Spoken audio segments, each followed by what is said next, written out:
I now give the floor to His Excellency Mohamad Hasan, Minister for Foreign Affairs of Malaysia.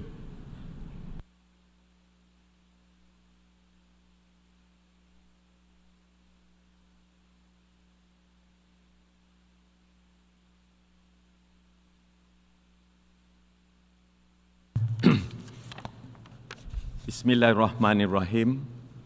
Excellency, Mr. President, thank you for this opportunity to address the 79th session of General Assembly. Representing Malaysia, I stand before you today, Mr. President, reiterating our commitment to peace in line with the values enshrined in our esteemed charter. 79 years it has been since the founding of the United Nations.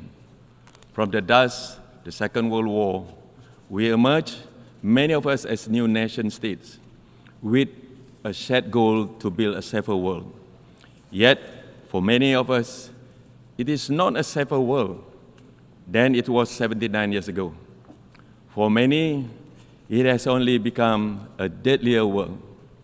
It has become a world in which war can be waged remotely and with impunity, a world in which a drone strike can fatally interrupt a lesson at school, a surgery in a hospital, or a convoy delivery humanitarian aid.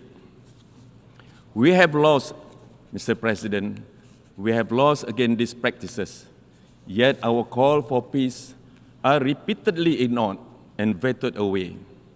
In other words, it is a world in which the mighty continue to silence the meek, with far greater weapons than before. Nowhere does this ring truer, of course, than in Gaza. We stand at a critical juncture in world history on the failure of global governance to address the genocide of Palestinians.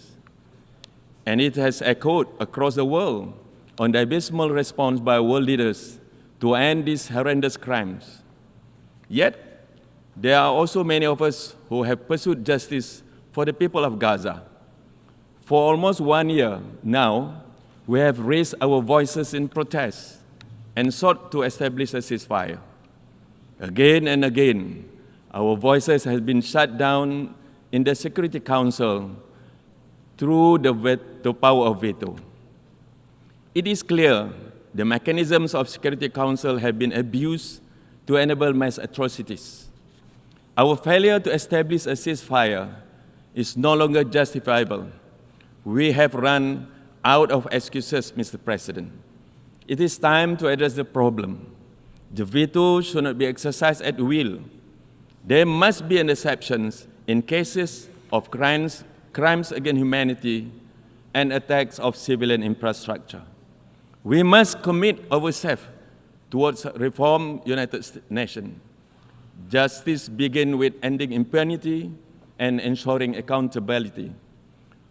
For this to be realized, the undemocratic veto must be limited or abolished altogether.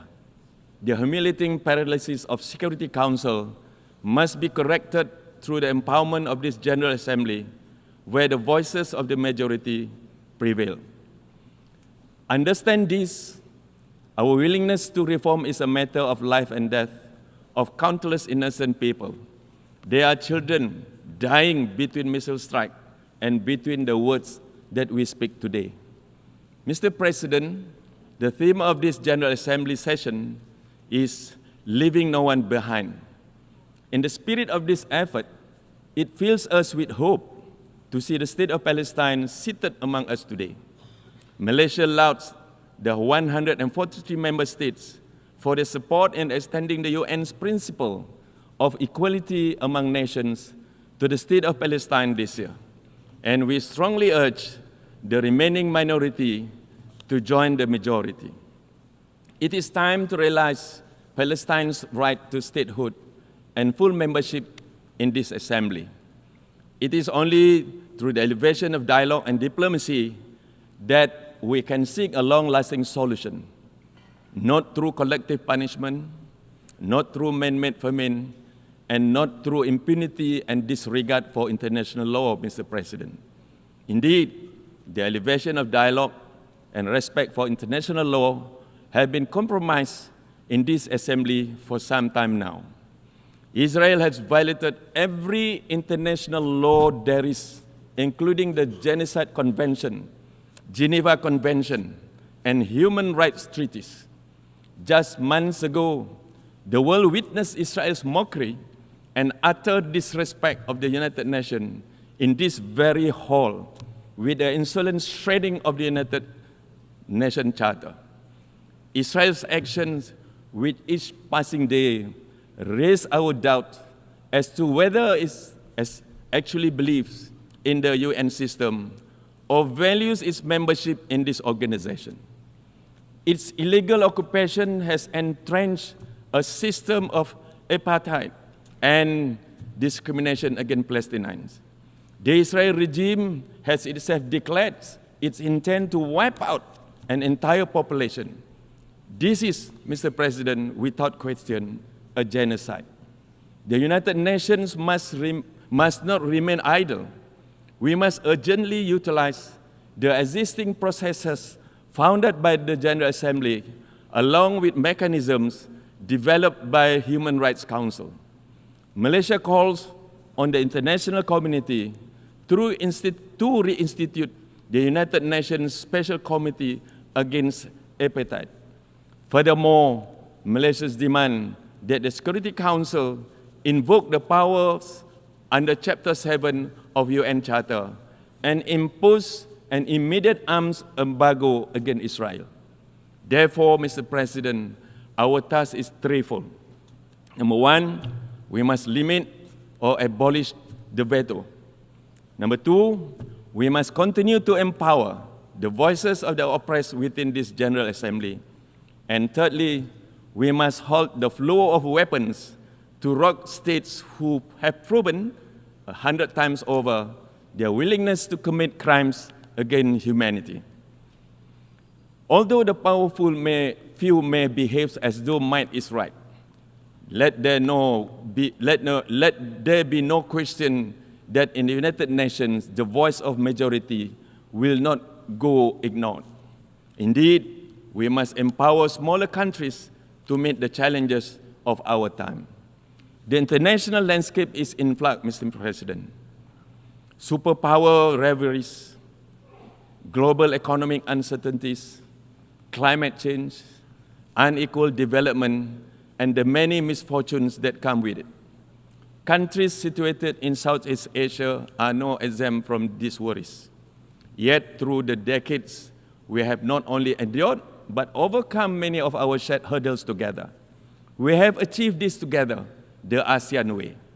Through ASEAN, we have propelled ourselves to get forward within the international architecture by bolstering peace, security, economy, and regional identity.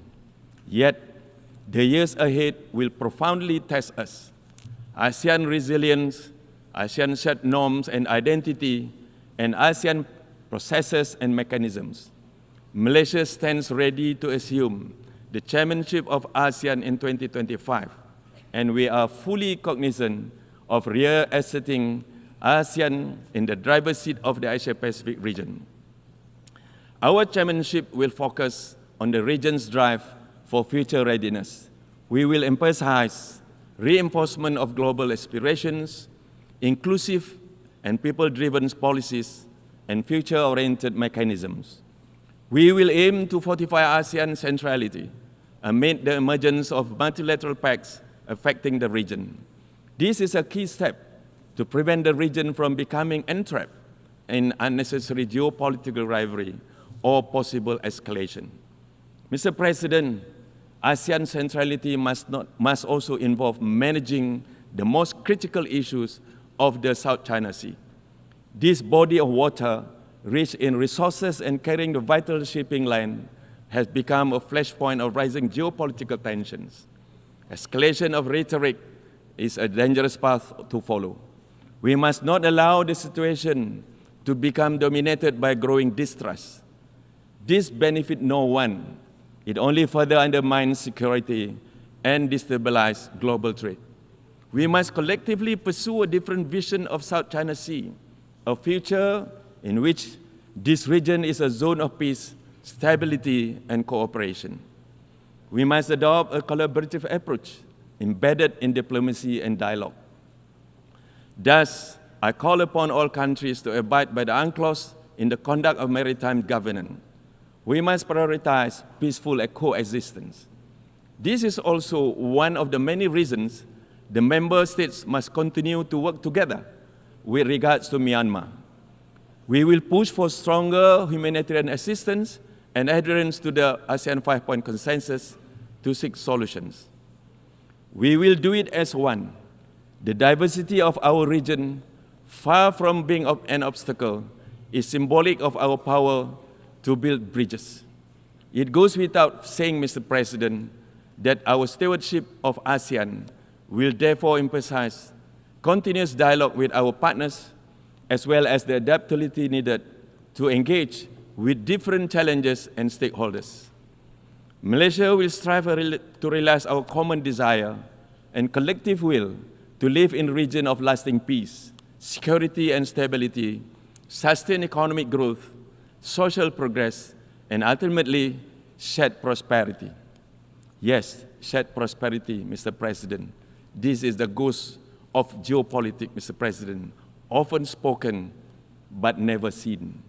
Mr. President, the countries of the Global South have continued to be marginalized and remain underrepresented on many fronts. Global socio-economic development, climate mitigation efforts, education, health, and infrastructure development. International mechanisms fail to adapt to current realities, often isolating and penalizing developing countries, placing the burden of environment guilt onto them while disregarding our very real needs.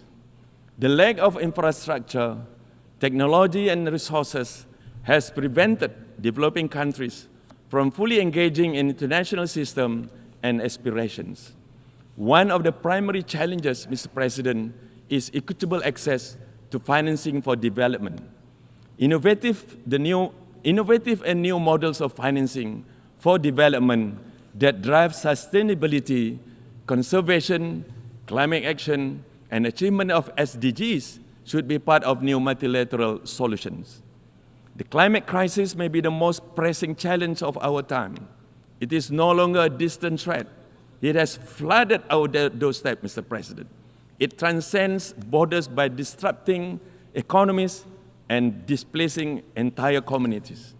The scientific data has spoken. We are witnessing unprecedented level of warming, extreme weather, and devastating impacts of rising sea levels.